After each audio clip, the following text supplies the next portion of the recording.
How to secure your Kraken Pro account from hacks. First of all, open the Kraken Pro app and log into your account. Next, tap on your profile icon at the top right corner of the home screen. Scroll down to the security section and tap on it. Enable two-factor authentication by choosing either the Authenticator app or passkeys for added security. Make sure to use a strong, unique password for your account and update it regularly. Avoid sharing your login details and beware of phishing emails or suspicious links. Also regularly review your account activity for any unauthorized actions.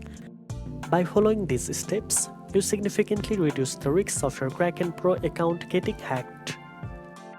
Now you know how to secure your Kraken Pro account from hacks.